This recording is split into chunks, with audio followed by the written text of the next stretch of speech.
தென்கிழக்கு ஆசிய நாடுகளில் இருந்து கடத்தி வரப்பட்ட சுமார் 4 வகையான விலங்குகளை சுங்கத்துறை அதிகாரிகள் பறிமுதல் செய்தனர். இதுகுறித்து சுங்கத்துறை வெளியிட்ட அறிக்கையில், மார்ச் 7ஆம் தேதி மலேசியாவின் கோலாலம்பூரில் இருந்து சென்னை சர்வதேச விமான நிலையத்திற்கு வந்த 2 பயணிகள் வெளிநாட்டு வனவிலங்குகளை கடத்தி வருவதாக உளவுத்துறை மூலம் சுங்கத்துறை அதிகாரிகளுக்கு ரகசிய தகவல் கிடைத்தது.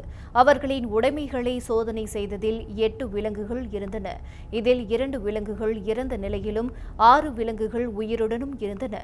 இதில் இந்தோனேசியாவின் சுமத்ரா, போர்னியோ தீவுகளில் காணப்படும் சில்வரி லூட்டிங் என்ற வகை குரங்கு, சுமத்ராவைச் சேர்ந்த வெண்தாடி புனுகு பூனைகள், சீனாவை சேர்ந்த மால்பிளெட் போல் வகை பூனைகள், இந்தோனேசியாவைச் சேர்ந்த சாம்பல் நிற கிப்பான் வகை குரங்குகள் ஆகியவற்றை அவர்கள் கடத்தி வந்தது உறுதியானது. இதையடுத்து இருவரும் சுங்கத்துறை சட்டத்தின் கீழ் கைது செய்யப்பட்டு ஆலந்தூர் நீதிமன்றத்தில் ஆஜர்படுத்தப்பட்டு சிறையில் அடைக்கப்பட்டனர்.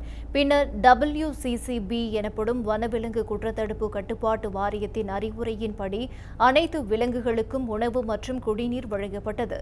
இந்த விலங்குகளை மீண்டும் அவைகளின் சொந்த நாட்டுக்கே அனுப்பி வைக்க நடவடிக்கை எடுக்கப்பட்டுள்ளது என்று சுங்கத்துறை அறிக்கையில் தெரிவித்துள்ளது. இவை செல்ல பிராணிகளாக வளர்ப்பதற்காக கடத்தப்பட்டனவா அல்லது பாரம்பரிய மருத்துவ முறைகளுக்கு பயன்படுத்த கடத்தப்பட்டனவா என்ற கோணத்தில் சுங்கத்துறை அதிகாரிகள் விசாரணை நடத்தி வருகின்றனர்.